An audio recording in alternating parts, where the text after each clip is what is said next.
Muy buenas a todos, estamos en el tercer episodio de Yunkai Originals. En este caso tenemos a nosotros a Arcad y a P-Hole.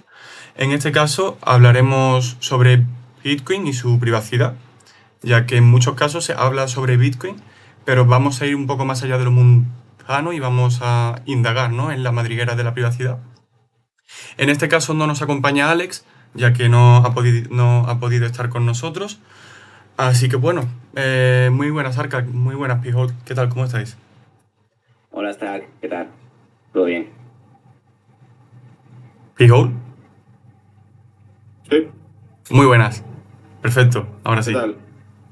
¿Todo bien? Bien, todo bien. Perfecto.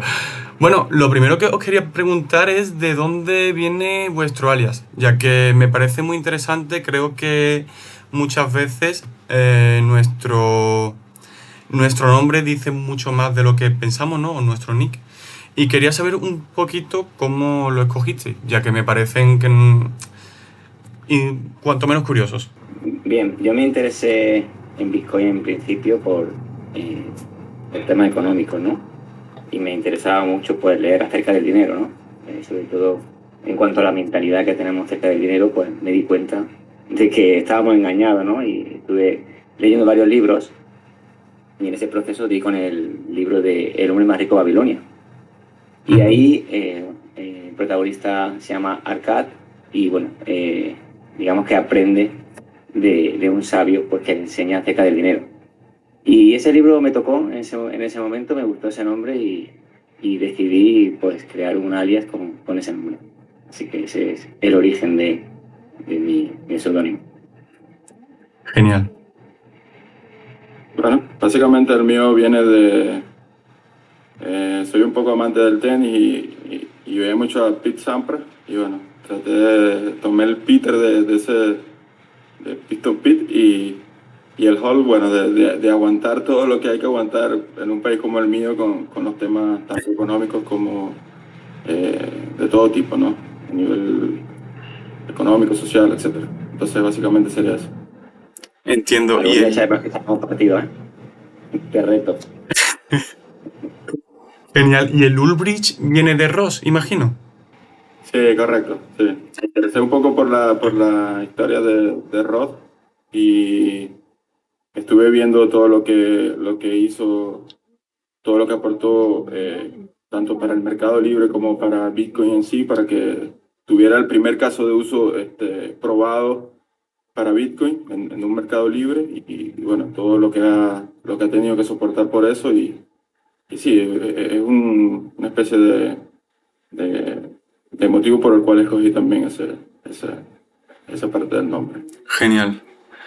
Muy bien, sí señor, tengo que decir, bueno, Ross, he hablado sobre él alguna vez, me parece muy injusto, obviamente, lo que le ha sucedido. Y respecto al libro del hombre más rico de Babilonia, lo tengo apuntado, lo tengo pendiente, así que ahora pues con más razón para leérmelo. De acuerdo, también quería conocer eh, cuándo fue la primera vez que tuviste contacto con las criptomonedas o Bitcoin concretamente. ¿Cómo fue esa primera vez? ¿Fuisteis típico de shitcoin, ¿no? En general, ¿fue por el precio? ¿Fue por algo más ideológico? ¿Cómo surgió? Bien, primer contacto que tuve, pues yo creo que sería en torno a 2014 o algo así. Que un compañero me enseñó desde el móvil que se había comprado un Bitcoin y ese precio estaba a ciento y pico dólares y me intentaba explicar, pero yo no entendía. Además, pensaba, bueno, pero si se te rompe la aplicación, se pierde, ¿cómo lo guardas? Y nadie lo va a guardar por ti. Entonces, hay algo que vi con interés así, pero fue en ese momento y luego ya me olvidé, ¿no? O sea, incluso no pensé en adentrarme ni en leer acerca de ello. Y luego la vez que sí realmente me dio un shock en la cabeza, no me cuento por qué, pero estaba viendo las noticias y esto lo he contado una vez en el Poder Luna, que Juego de Tronos había sido hackeado y pedían para la liberación de esos capítulos, pedían un un pago de 2 millones de dólares en Bitcoin.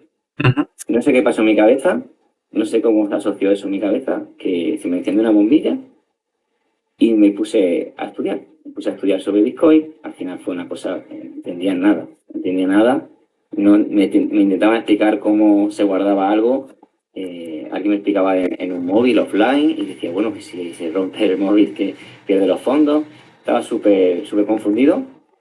Pero no sé qué pasó, que no podía dormir y no podía ni comer. Estuve como 2 semanas totalmente aislado del mundo y estudiando mucho. ¿En serio? Y así empecé. Sí. O sea, Es algo que cuando oía la historia de Antonopoulos, también le pasó lo mismo. Luego me dije, bueno, que no soy tan loco. Estuvo también una semana sin comer y sin dormir casi, pero es que no sé qué me pasaba, que no podía parar de devorar información. madre Y mía. en cuanto a mi acercamiento a Bitcoin, más en tema monetario, ¿no? Era una persona que de vez en cuando cogía y ahorraba algo de oro, ¿no? Tenía clientes, muchos eran de Turquía o de otros países que ellos tenían la tradición de ahorrar en oro, o cuando tenían un cumpleaños, cuando tenían una boda o un nacimiento de un niño, regalaban oro, siempre. Y entonces estuve, pues, estudiando acerca del oro. Entonces, cuando descubrí Bitcoin, pues digamos que lo asocié a eso, ¿no? Como a un activo duro. Y fueron por activos, por motivaciones económicas, por forma de preservar riqueza. Y con el tema de Bitcoin, yo recuerdo una vez que fue el precio, que me fue, como decimos, que se le va el precio a... Y entonces intenté, digamos, adquirir Bitcoin para ganarle y obtener Bitcoin que había perdido al precio que quería comprarlo, ¿no? Y decir que, bueno, que eso fue lo peor, porque eso, que si sube, que si baja, si las gráficas, sube una semana o dos y ya de ahí me borré. O sea, me borré de ahí, conseguí lo que quería, o sea, tuve la suerte. Es como el que va un día al bingo, le toca una vez y ya no aparece más. Pues eso es lo que me ocurrió. Y me acuerdo de esas 2, 3 semanas como un estrés de loco. O sea, no entendía a la gente que estaba todo el rato pegada al ordenador con el trading, que si baja, que si sube, que si vendo. Y me acuerdo que en ese momento mucha gente lo hacía y luego llegó en España Hacienda diciendo que hay que pagar por las permutas y eso crea un estrés a la gente. Entonces, fue ese momento por eso. Y una anécdota de ese proceso era que cuando yo comencé estaba el fork, ese fork de Bitcoin Cash, Bitcoin, y que la gente no sabía cuál era el Bitcoin real. Había momentos que la gente que empezaba no sabía cuál era ese Bitcoin, ¿no? Y me acuerdo una noche, creo que en Binance puede ser, que Bitcoin Cash estaba subiendo tanto, tan parabólico, que se colocó a 0,50 con respecto a Bitcoin. O sea, te daban por cada Bitcoin Cash medio Bitcoin. Y había mucha gente que hablaba de flippening, como hablan en Ethereum y todo eso, y mucha gente cambiando su moneda de Bitcoin a Bitcoin Cash.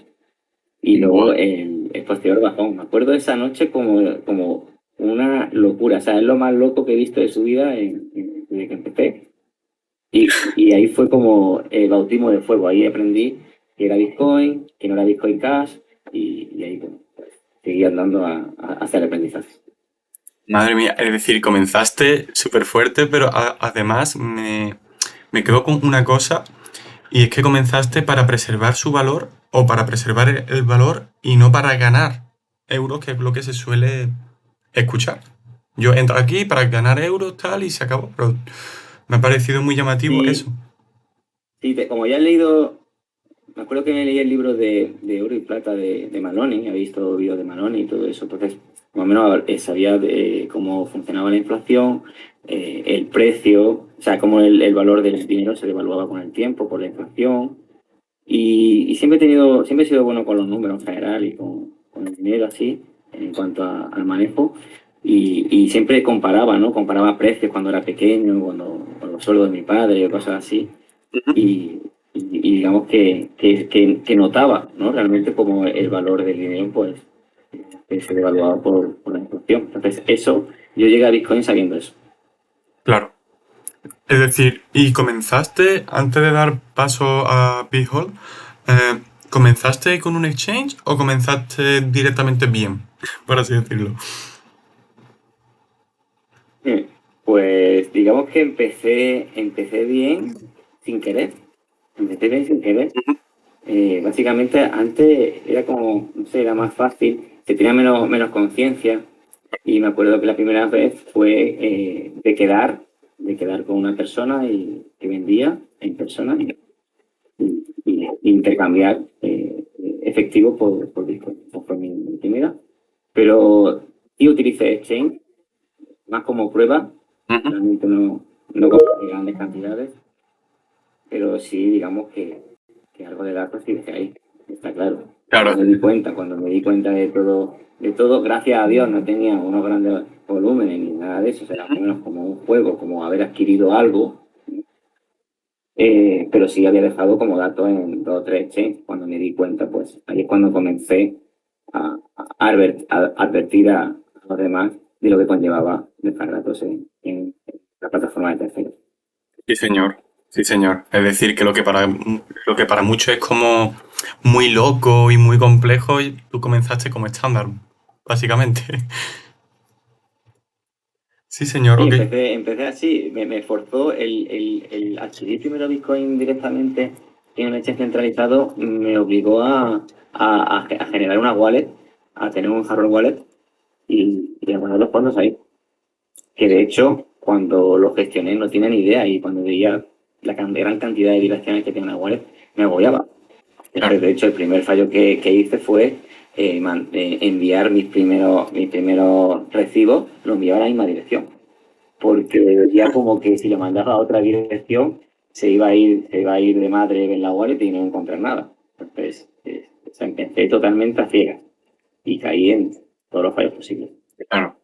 Bueno, al final es ese proceso, ¿no? El que nos lleva a hacerlo mejor. Antes hay que equivocarse. Y tú, Pijol, cuéntame, ¿cómo comenzaste? ¿Cuál fue tu contacto? Sí. En mi caso, bueno, fue básicamente por las mismas circunstancias me llevaron a tratar de buscar algo en que refugiar el dinero que ganaba por mi trabajo en aquel tiempo, ¿no? Porque mi país estaba atravesando por un proceso que se iniciaba una inflación muy acelerada y continua, ¿no? Entonces, Ujú. lo que te ganabas de salario, quizás al poco tiempo ya se convertía en prácticamente nada, ¿no? Y adicionalmente a eso, había una especie de mm, control de capitales y también estaba impuesta una ley de ilícitos cambiarios en la cual si comprabas dólares o vendías dólares, podías estar cometiendo un delito, ¿no? Entonces, eh, digamos que Bitcoin fue un vehículo de escape, ¿no? Hacia una forma de refugiar el valor que adquiría por mi trabajo, ¿no? Entonces, como no quería incurrir en ningún tipo de delito por comprar dólares o porque no podía adquirir dólares de forma rápida, entonces Bitcoin fue una vía de escape para eso. Y en aquel tiempo lo que se solía usar de forma mucho más, digamos, era lo más rápido, ¿no? A lo que podías acceder, para acceder a Bitcoin era la cuenta más rápida que podías crear era a través de Local Bitcoin, que era una plataforma que hace poco desapareció, pero que en su momento tuvo bastante apogeo en Latinoamérica. Y bueno, por ahí tú podías crearte una cuenta simplemente con un correo electrónico, verificabas el correo electrónico e inmediatamente ya podías comprar Bitcoin sin ningún tipo de inconvenientes, ¿no? Y bueno, eso fue una forma de escapar del dinero que estaba perdiendo valor rápidamente y adquiriendo un activo que en ese momento no entendía muy bien de qué se trataba, no entendía muy bien cuáles eran las ventajas, además de que no perdí, digamos, de no perder valor. Eso luego lo aprendí fue con el tiempo, con otros amigos que me ayudaron, por ejemplo, a sacar los primeros satoshis de esa plataforma hacia en ese caso me pasó más o menos parecido a lo que le pasó a Arcad, no usé una hardware wallet, sino que usé una paper wallet, que es lo que en aquel tiempo se hacía, ¿no? Entonces, en un papel tenías la private key, tenías también la public key, enviabas ahí a esa public key, enviabas los fondos, y por supuesto, cada vez que ibas retirando, enviabas siempre a la misma dirección, con lo cual estabas dañando la privacidad, ¿no? de las transacciones como tal. La plataforma bien, porque en aquel tiempo la plataforma no solicitaba ningún proceso de KYC ni nada, ningún tipo de información personal para poder participar en los intercambios, ¿no? Entonces, por esa parte bien, pero lo malo fue a nivel de las transacciones como tal, que bueno, reutilicé varias veces la misma dirección en esos retiros, y luego fue algo que, bueno, que tuve que aprender poco a poco con otros amigos. Y bueno, como en el 2019, creo que fue la primera interacción que tuve con Arca, relacionado con temas de CoinJoin, viendo también que en ese momento esta plataforma llamada Local Bitcoin iba a pasar a incorporar ya políticas de KYC. Entonces fue una preocupación que en ese momento me llevó a tener conversaciones con él. Fuimos compartiendo ideas, compartiendo preguntas, y bueno, todo eso llevó a lo que ha desembocado Sí, señor. compartimos las formaciones que damos a nivel de privacidad. Básicamente lo que hacemos es hacerle todo el proceso que nos tomó tanto tiempo y tantos años, ¿no? Tratar de hacerle a las personas ese proceso o esa escalera de aprendizaje menos empinada y en poco tiempo. Entonces, vemos y sabemos lo que nos resultó a nosotros y tratamos de que las personas también lo puedan incorporar a su configuración. 100%, muy, muy interesante vuestro curso. Hablaremos sobre él más adelante, ya que me parece que toda persona que se llame Bitcoiner, ¿no? Debería de conocerlo o por lo menos debería de disfrutar vuestro curso. Y hablo de disfrutar porque considero que hay muchísimo conocimiento que, si bien lo impartís, corregidme si me equivoco, en 2 cursos de 6 horas cada uno, realmente asimilarlo y aplicarlo son muchísimas más horas, sobre todo cuando no se está tan concienciado de primeras. Y me parece un detalle muy interesante que has comentado sobre las paper wallets, y es que, claro, tú comenzaste de esa forma, pero a día de hoy alguien cuando comienza, lo primero que se le dice, no, cómprate un Ledger, por ejemplo, que ya es casi como un exchange y no tiene nada que ver, y supongo que el contexto en el que comenzaste también os incentivó, ¿no? A aprender y a indagar en la madriguera. Luego, Sí, porque sí, básicamente... sí, perdón. Sí, sí, porque básicamente era un tema económico también, ¿no? O sea, comprarte un dispositivo es un gasto adicional al que tienes que incurrir, ¿no? Claro. Y bueno, en ese tiempo las paperware, digamos que eran como a nivel en el que yo estaba, era como lo que recomendaban, ¿no? Actualmente eso no se recomendaría usarlo de ninguna forma, pero era lo que se recomendaba en aquel tiempo. Y digamos que tiene sus problemas de seguridad, ¿no? Y que por supuesto una hardware wallet es mucho más eficiente y mucho más segura que ese tipo de paper wallet.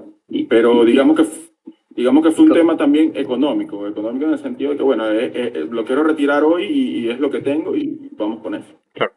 ¿Y eran esas paper wallets que te descargabas de internet? Sí, correcto. Tú ibas a una página web, en la página web la descargabas como, sí, descargabas la página web como digamos, la descargabas como un enlace, luego ponías la computadora en modo fuera de línea, sin conexión, y luego levantabas esa página web. Le dabas entropía, como moviendo el mouse, lo que sea, luego colocabas también una contraseña, y básicamente generabas esa paper wallet. Claro, un desastre a nivel de seguridad, pero básicamente en aquel tiempo era lo que tenía a mano y bueno. Bueno, está bien. Digamos, sí, digamos que no tuve una mala experiencia en ese aspecto, aunque sí dañé bastante la privacidad de esos fondos que requiere de estas plataformas. Y también es lo bonito, ¿no? Que cualquier persona, independientemente de sus recursos, puede autocustodiar sus fondos, aunque luego sí es cierto que pueden ser más o menos seguros. Hoy en día se ha avanzado muchísimo. Y con este avance también surgen muchas preguntas y disputas. Yo creo que eso pues también está bien, ¿no? Y quería preguntaros un poco más, voy a saltar ahora, con respecto a Bitcoin y los pagos. Eh, Hay quien lo critica porque dice que no funciona para micropagos, que no sirve para pagarlo todo. Hay quien dice que es una reserva de valor. Hay otras corrientes que lo critican, que consideran que debería de asemejarse pues quizás más a Monero o más a Bitcoin Cash, por ejemplo. Eh, ¿Ustedes cómo lo veis? ¿Consideráis que Bitcoin es una reserva de valor? ¿Es un refugio? ¿Sirve para pagar? ¿Lightning Network soluciona esto? ¿Cómo lo veis? Bitcoin la verdad es que que está Bitcoin ahí y digamos que te puede solventar cualquier necesidad que tú puedas tener. Es decir, si tú vives en un país en el que vas bien, estás cobrando bien, pero tu dinero se ve devaluado, pues hay mucha gente que lo utiliza como reserva de valor a largo plazo. ¿Vale? Luego hay también esa misma persona quiere a lo mejor hacer un pago transoceánicamente a otro país y no quiere utilizar un banco porque no quiere que tarde tanto y le cueste tanto y lo hace directamente y luego la otra persona lo que hace es intercambiarlo. También para pagos donde pueda haber censura o cuando quieras pagar con privacidad siempre que tome las medidas para sobrevivir. Para personas que están, por ejemplo, en Nigeria, en Venezuela, en Argentina, y donde los controles capitales son durísimos y su inflación es altísima, pues también le sirven para solventar parte de sus problemas a la hora de alimentar a la familia. O sea que cada persona tiene una serie de necesidades y utiliza Bitcoin de diferentes maneras.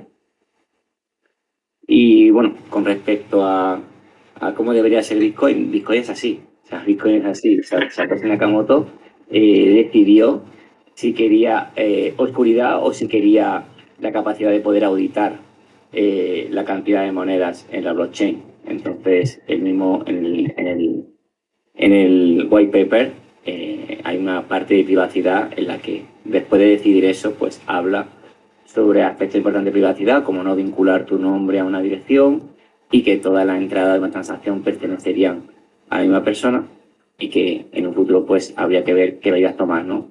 Eso también se está desarrollando y bueno, Bitcoin es transparente por esa causa. Pasa que luego tiene problemas de privacidad y las personas que no están atentas a eso pues se pueden ver involucradas en algún problema. Sí, señor. Fijol. Bueno, yo agregaría que lo que decía hace poco en un tweet, ¿no? Que Bitcoin fue optimizado para tratar de parecerse al efectivo físico. O sea, la idea detrás de Satoshi cuando creó Bitcoin fue que funcionara tal cual como nosotros usamos el dinero en efectivo. Que se pudiera transferir de una persona a otra sin que existiera un intermediario. Esa es básicamente la idea detrás de, digamos que todo lo que está alrededor de Bitcoin funciona de tal forma para que ese sea el objetivo final. Que dos personas puedan enviarse dinero una a la otra sin que exista un intermediario que tenga que participar en la transacción. Entonces, Bitcoin tiene también un sistema es un sistema de pago, o sea, es una red que permite hacer pago, ¿no? Y lo otro es que, así como las personas atesoran de alguna forma, también atesoran dinero en efectivo, también hay personas que quieren atesorar dinero en efectivo, en este caso digital, que es Bitcoin. Entonces, digamos que como decía Arca, ¿no? Para cada persona va a tener una utilidad específica de acuerdo a las necesidades que tenga esa persona. Pero yo creo que si te pones a evaluar de forma objetiva cuál es lo que promete Bitcoin en sí, cuál es su promesa como red o como sistema, es que tú puedes hacer intercambio, puedes hacer transacciones con otras personas sin que tú tengas que vincular tu identidad con esas transacciones. Esa para mí es como la premisa más importante que tiene Bitcoin. Te descargas un software, bien sea en tu computadora o bien sea en el móvil, y no tienes que entregar información personal, no tienes que llenar ciertos requisitos, solamente puedes recibir y enviar. Y eso es para las personas que están desconectadas del sistema financiero tradicional, por ejemplo, por algún tipo de sanción que tenga el país o por algún tipo de embargo que tenga el país, es muy poderoso porque permite a esas personas que están desconectadas del sistema tradicional, permite conectarlas de nuevo con alguna forma que se le parezca, ¿no? Entonces, por ejemplo, tú puedes recibir pagos en Bitcoin y primero no necesitas una cuenta bancaria, puedes recibir pagos de cualquier persona en cualquier parte del mundo sin necesidad de una cuenta bancaria. También puedes hacer pagos sin necesidad de una cuenta bancaria a cualquier persona en cualquier parte del mundo. Y lo otro es que puedes conectar con servicios, ¿no? Que te permiten adquirir otros bienes y servicios. Por ejemplo, compras gift card. Eso te permite también acceder a servicios que de otra forma no pudieras acceder o a productos que de otra forma no pudieras acceder. Entonces, en resumen, Bitcoin fue optimizado para funcionar como un sistema de pago y un replicar o tratar de asimilar a lo que es el dinero en efectivo, pero que se pueda transferir por medio de un cable, ¿no? Que se pueda transferir por medio de un conductor de un lugar a otro. Y esa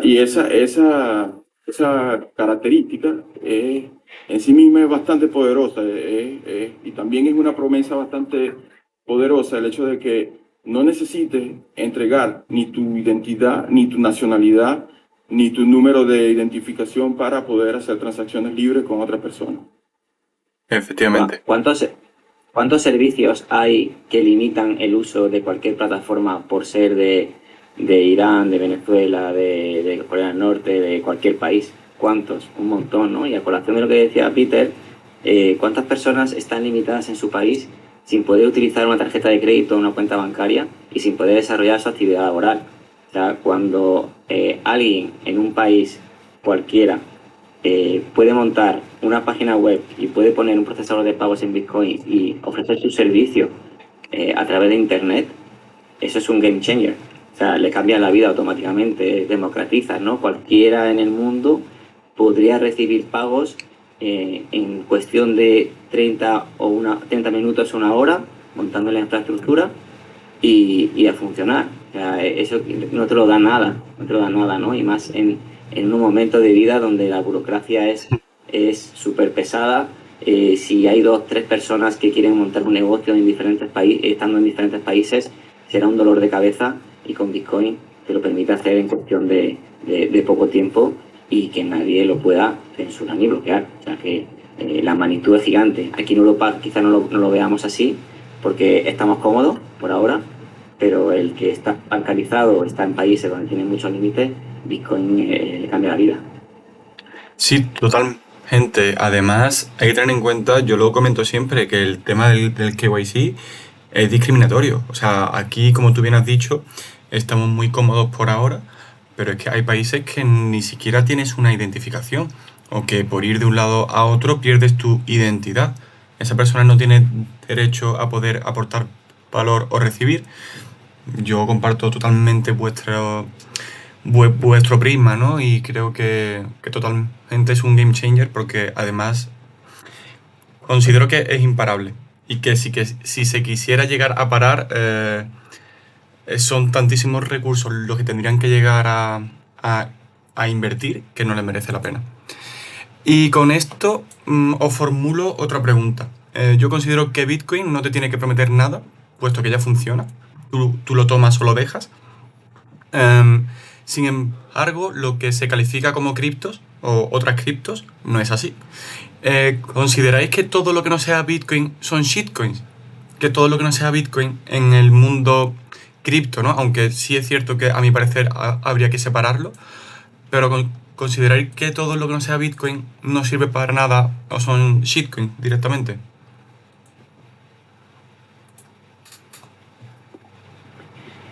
Bien, yo siempre digo que si un altcoin, shitcoin o como queráis llamarlo, tiene un CEO, un CEO, pues, ¿qué sentido tiene utilizarla, ¿no? Primero, que el supply lo puedan aumentar lo que quieran, que lo puedan cambiar todo, que lo puedan censurar, porque sea de un país, como ha pasado con algunas de ellas, que llegue el gobierno y chape la empresa, o sea, todo ese tipo de altcoin, shitcoin, como queramos llamarlo, para mí no tiene ningún tipo de utilidad. Ujú. Luego podemos hablar de Monero, que Monero es descentralizado y digamos que tiene un supply limitado y todo eso, y que hay mucha gente que lo utiliza porque le facilita a la hora de pagar de forma privada, ¿no?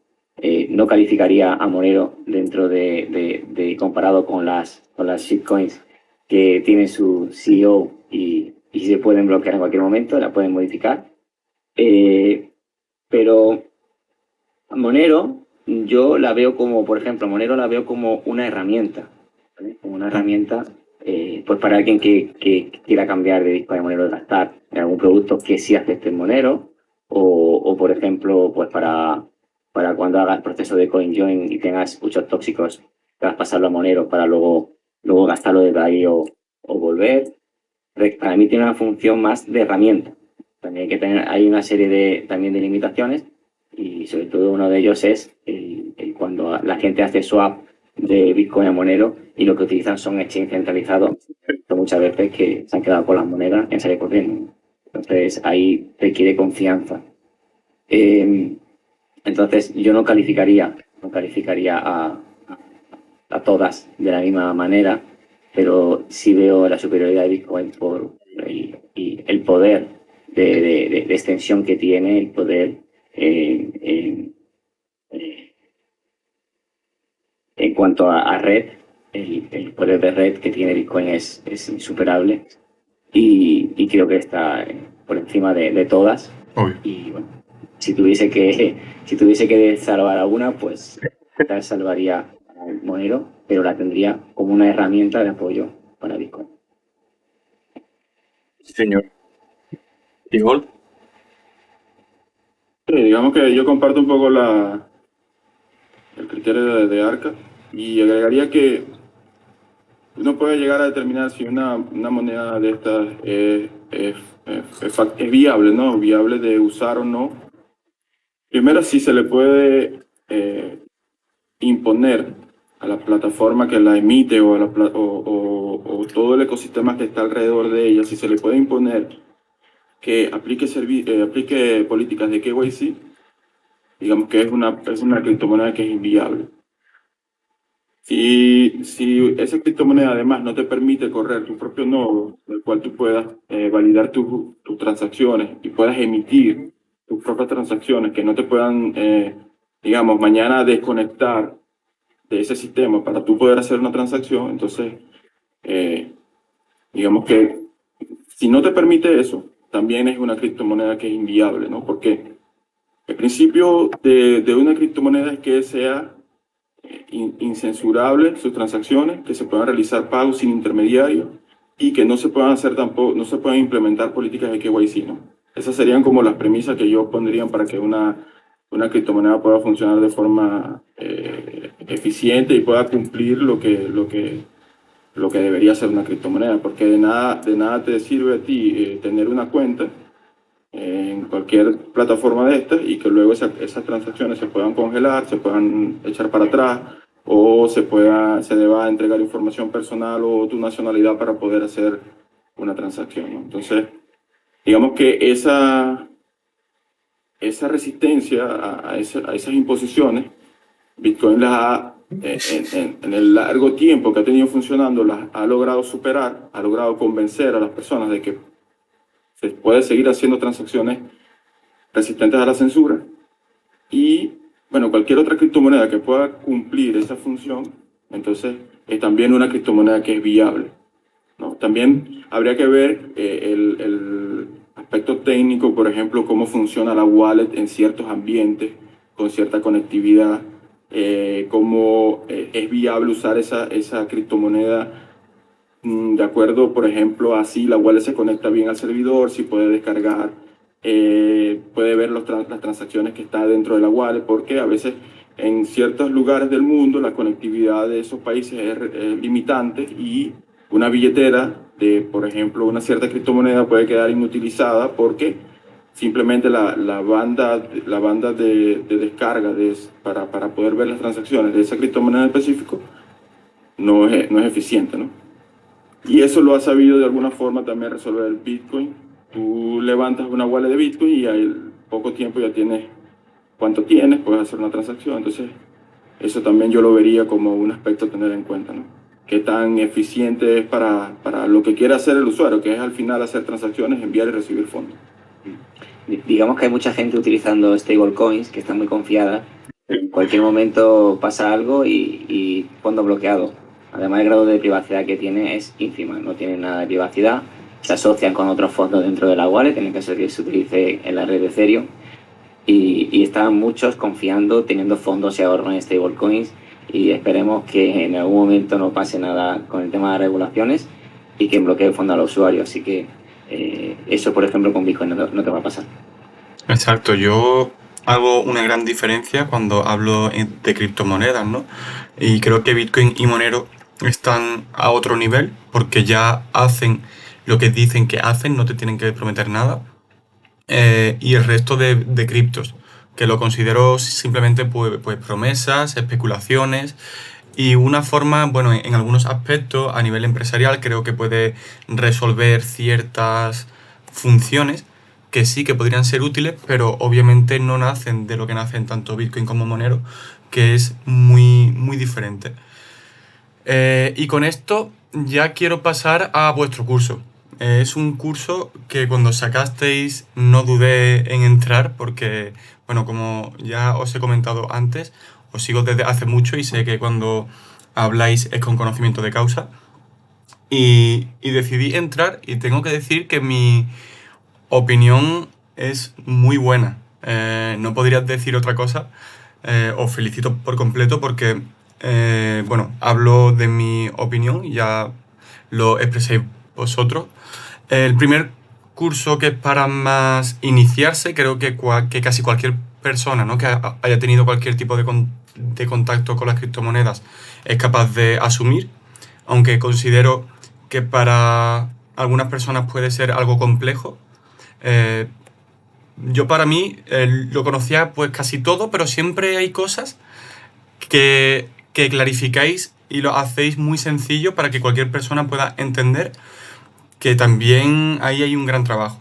Y luego el segundo curso me pareció ya magistral, es decir, cuando acabas el primero, sé de gente que lo ha hecho y ha acabado flipando y lo único que le digo es, pues ya verás el segundo, que vas a alucinar, ¿no?, de todo lo que eres capaz de hacer y que no te han enseñado. Al final, lo único que se muestra, sí, ha subido su precio un 50% o ha bajado, pero es que eso es secundario, es que hay tantísimas cosas por hacer y por aprender que me parece increíble. Así que bueno, os comento, ¿cómo planteáis el primer y el segundo curso? ¿Para quién va dirigido? ¿Contra quién se defienden esas personas, ¿no?, que saben utilizar estas herramientas?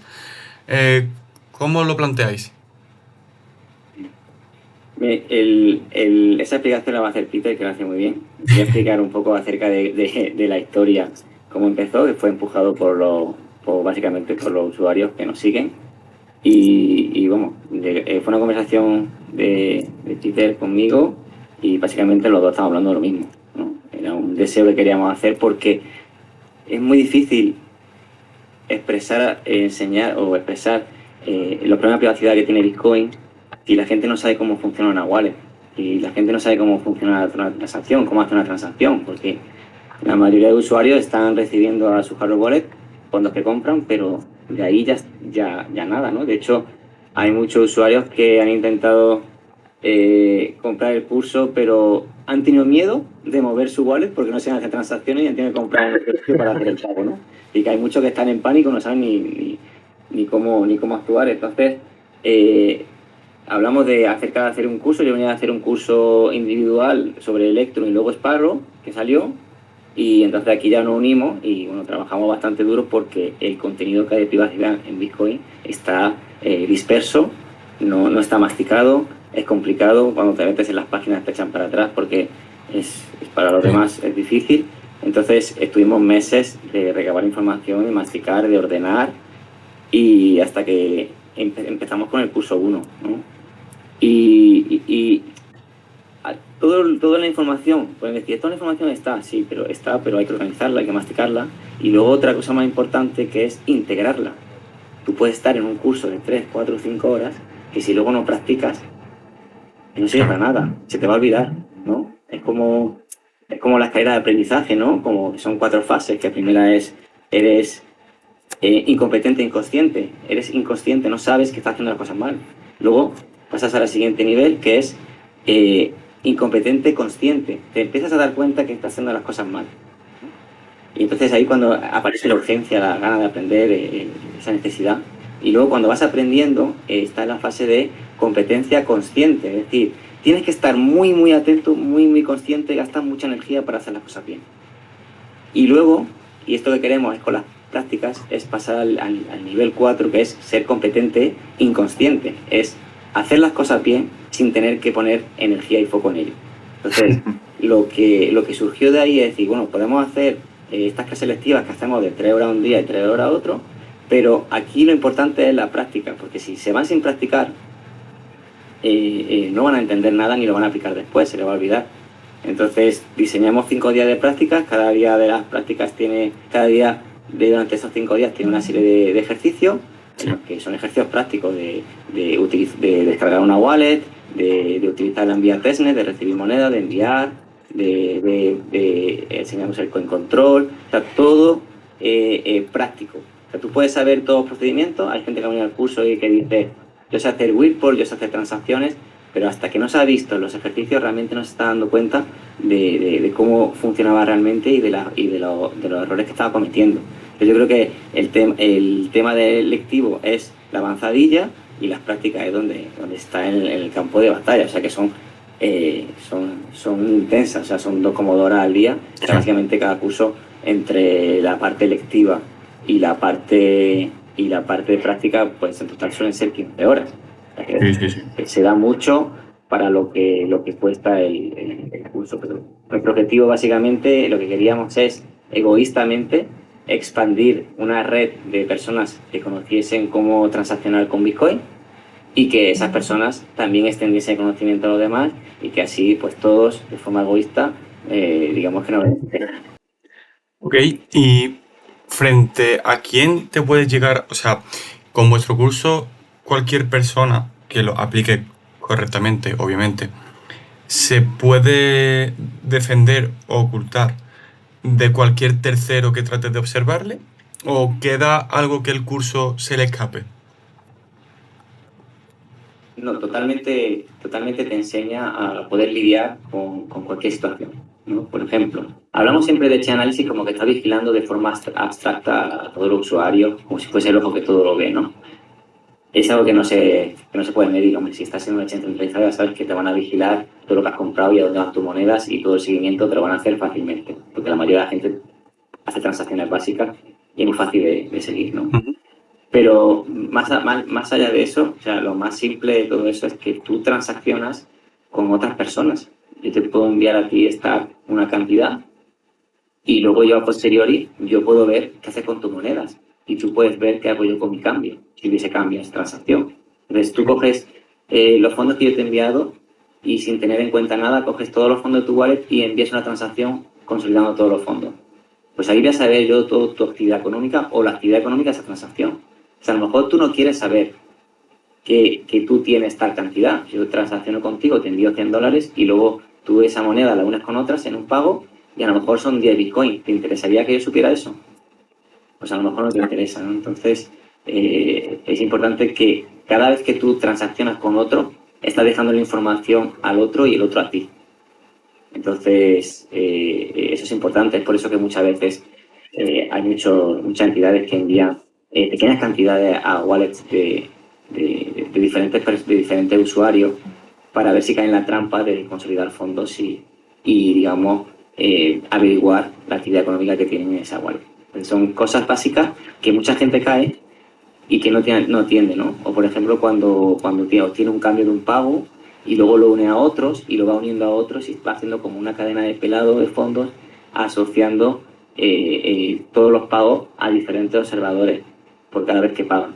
Entonces, es muy fácil caer en cualquier cosa de estas y dar información extra, ¿no? Y sobre todo esto llega al límite de, no sé si habéis visto alguna vez en Twitter, que dicen, las fees tan bajas en la mempool, es hora de consolidar. Hay mucha gente que coge las monedas y consolida todo en una dirección. Imagínate que tienes diferentes monedas y consolidas todo y tienes 5 bitcoins, ¿no? Y tú a estar, quedamos y vamos a hacer una transacción. Yo te compro $1000 en efectivo y tú me haces un pago. Y entonces tú cuando me haces el pago, me pagas un valor en 1000, pero yo veo que tu cambio que te queda son 5 bitcoins menos lo que me has pagado a mí. Si yo soy una persona que está buscando robar a alguien, pues ya sabría quién eres, incluso te podría pues seguir y te podría atacar tu seguridad, ¿no? Hasta esos extremos. Y eso pasa más de lo que creemos. Pasa mucho más de lo que creemos, porque la gente no sabe cómo gestionar los fondos en una wallet, y muchas veces utilizan wallets que no tienen ni control y van gastando a ciegas sin saber gestionarlo. Esto, para el que no sabe, se le hace un mundo al principio, porque no sabe cómo hacerlo. Pero una vez que aprende, lo integra, es muy fácil. Es fácil hacerlo, con la práctica se obtiene y se va aprendiendo en adelante. Sí, señor. Además... Ay, sí, perdón. No, disculpe, yo quería agregar era que, digamos, la privacidad, el concepto de privacidad en sí es el control de datos. O sea, que el usuario pueda controlar qué información cede, a quién se la cede y en qué tiempo, ¿no? O sea, ese es el foco central de la privacidad. ¿Qué información está cediendo y si el usuario tiene conocimiento o no de qué información está cediendo? Digamos que un usuario básico que empieza mañana a usar Bitcoin tiene poco conocimiento sobre qué información está cediendo. Entonces, la única privacidad que tiene ese usuario, ¿no? es el modelo de privacidad básico que entrega Bitcoin, que es que una dirección específica no puede vincularse con una identidad. Digamos que es lo más básico que te entrega Bitcoin como privacidad, que una dirección no se vincula a una identidad. Pero claro, aquí el problema es que muchos usuarios también inician su recorrido en Bitcoin a través de plataformas centralizadas en las cuales tienen que pasar por políticas de KYC.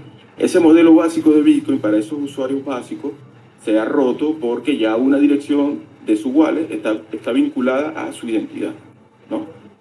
Entonces, ¿qué trata de hacer el curso? El curso trata de abrir los ojos a las personas que puedan entender qué información es la que se entrega en cada transacción, qué información está cediendo, y si el usuario tiene ese conocimiento, ¿no? Primero va a entender que necesita defenderse, ¿no? Necesita controlar qué información está entregando en cada transacción.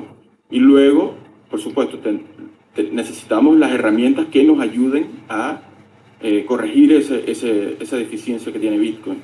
Y por eso tenemos lo que son las wallets, que tienen unas ciertas funcionalidades que te permiten mejorar la privacidad de las transacciones que haces. Entonces, todos esos metadatos que ibas dejando en el registro público de Bitcoin, cuando eres un usuario básico, ese usuario que sale del primer curso ya tiene un conocimiento mucho más afianzado de cuáles son esos metadatos y por supuesto sabe qué billeteras usar y qué transacciones usar para corregir esa información que está cediendo, ¿no?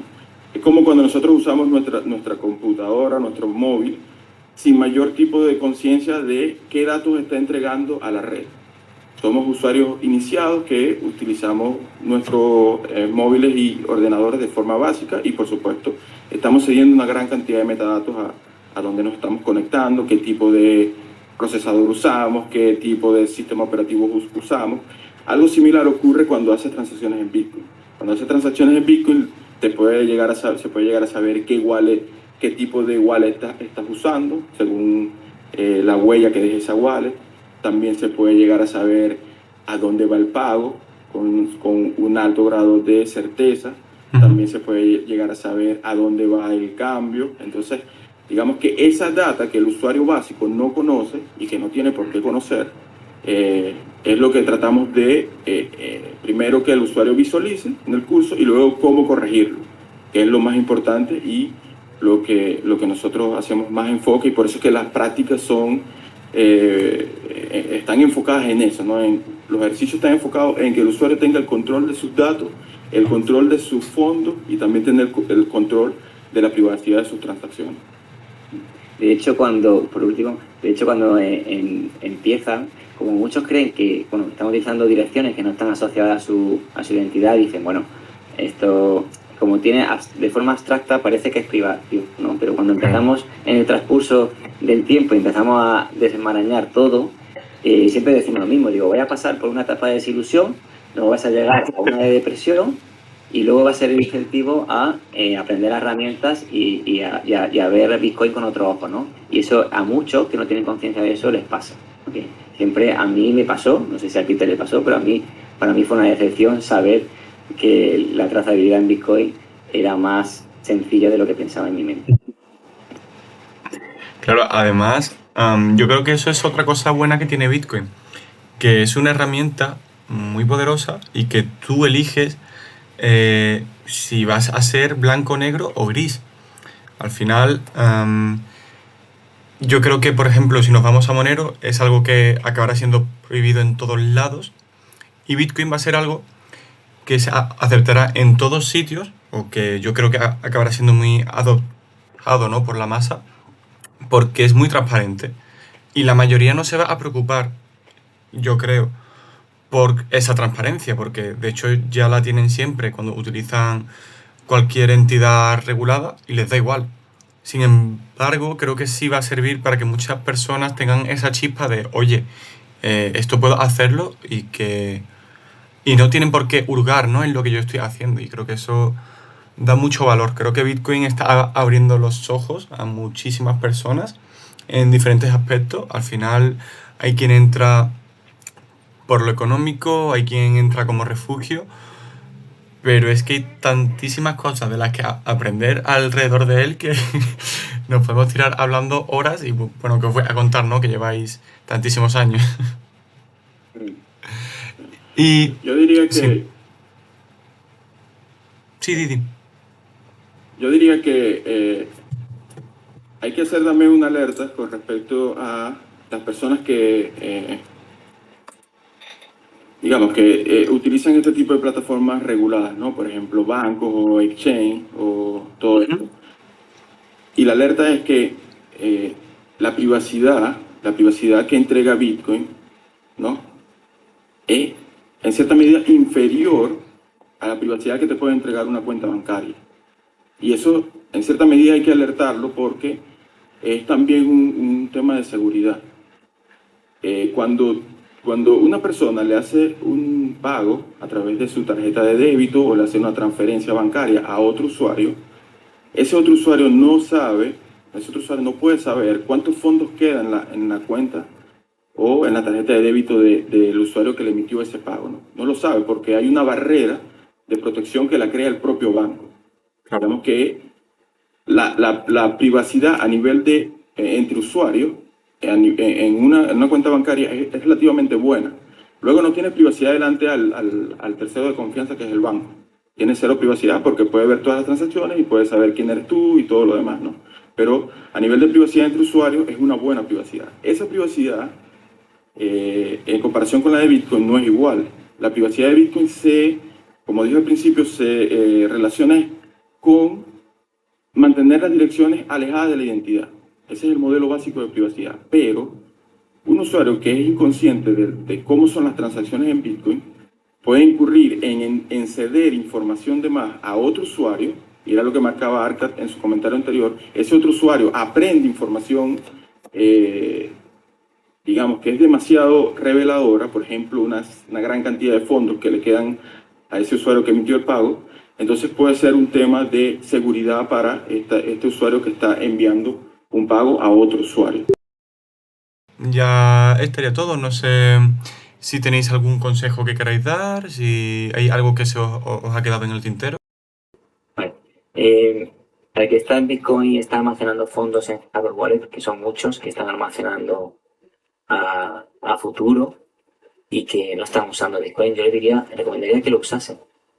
Que lo usasen en la práctica, que no tienen por qué estar mandando fondos reales, sino que practiquen en testnet, que sepan lo que es gastar, que sepan lo que conlleva, que experimenten, que es gratis, que el precio es gratis, así que hay muchos que están ahí recibiendo, y como dice Peter, imagínate en un día que tienen un problema económico y tienen que gastar, y no saben cómo gastar, y tienen que hacerlo en el momento, para ellos será un terrible dolor de cabeza, y coger esa hardware wallet, decidir un pago, y no saber qué están haciendo en ese momento, ¿no?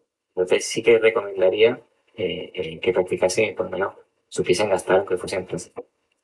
A mí me gustaría recomendar, más enfocado en el tema de la privacidad y de las transacciones en Bitcoin, es tratar de desarrollar o volver a desarrollar ese sentido común que se ha perdido por dejar de usar el dinero en efectivo. El usar el dinero en efectivo también es una buena forma de entender las transacciones en Bitcoin. Esa lógica detrás de la cual realizo un pago con un billete de cierta cantidad y recibo un cambio. Esa lógica y ese concepto del uso del dinero en efectivo es bastante interesante para aprender el tema de la privacidad en Bitcoin y también para el tema de la seguridad, porque nadie quiere perder el dinero que tiene en su cartera, ¿no? Entonces, ese sentido común que se desarrolla con el uso del efectivo es también importante cuando se quiere pasar al efectivo digital, que es el Bitcoin, porque también tienes que aplicar las mismas técnicas de privacidad y las mismas técnicas de seguridad para no perder los fondos o para no dejar mayor cantidad de información cuando estás realizando un pago o estás recibiendo un pago. Y lo otro es también lo que comentaba Arca anteriormente, tener ciertas estrategias de cómo salir de Bitcoin en un caso de alguna emergencia, ¿no? Una enfermedad, la pérdida de un empleo. ¿Cómo voy a tratar, cómo voy a obtener dinero, cómo voy a usar Bitcoin en ese caso? Perdí mi trabajo o tengo una enfermedad, algún familiar, Dios no lo quiera, tiene una enfermedad. Entonces, ¿cómo puedo utilizar esos Bitcoins para recuperar de nuevo la estabilidad, tanto económica como psicológica por lo que por lo que se está pasando, ¿no? Y que Bitcoin más bien no sea otro problema adicional aparte del que se está viviendo, sino que se tenga una estrategia de salida. ¿Cómo voy a salir de Bitcoin? ¿Cómo voy a hacerlo? ¿Cómo puedo utilizarlo para obtener y resolver una situación puntual? Entonces, esa sería mi recomendación, tratar de recuperar el sentido común del uso del efectivo y tener una estrategia de cómo usar Bitcoin en caso de una emergencia o en caso de alguna urgencia. Perfecto, sí, señor. Bueno, me parece una maravilla todo lo que habéis comentado. Ha sido 1 hora y 20 que, bueno, todo lo que habéis soltado creo que es de alto valor, especialmente porque creo que, por desgracia, aunque cada vez hay más, sigue habiendo pocas personas que tienen tanta concienciación de la privacidad, de lo que conlleva para la libertad y del uso tan grande que tiene Bitcoin y de lo que conlleva. Creo que ese punto, si bien no lo paráis de divulgar, todavía hay muchísimas personas que falta porque lo asuma o lo entienda. Así que nada, por mi parte daros las gracias por haber venido, por todo lo que habéis comentado, por los cursos y bueno, para cualquier cosa que necesitéis, esta es vuestra casa, podéis contar conmigo, con Ale, con Saúl. Y nada, si no queréis decir nada más, ha sido un placer. Lo último, muchas gracias, ha sido un placer también. Lo último es decir, lo último que quería decir es que hablando de esa masa de pequeña, ¿no? Creo que cada vez somos más, mucha masa de personas que cambiaron el mundo. Entonces, cada vez somos más. Yo recuerdo cuando hice en 2019 el pod con Luna acerca de Bitcoin Anónimo, que la gente no sabía ni que era una salida no gastada, mucho, y hoy en día todo el mundo lo sabe. Entonces, cada vez somos más y no necesitamos ser muchos. Así que para mí el futuro es esperanzador para cualquiera que quiera ser soberano. Gracias, chicos. Sí, señor. Muchísimas gracias y totalmente de acuerdo. Siempre digo que somos muy negativos, pero creo que lo bueno siempre va a prevalecer frente a lo malo y con la soberanía no iba a ser menos, ¿no? Así que nada, un saludo y nos vemos. Un abrazo.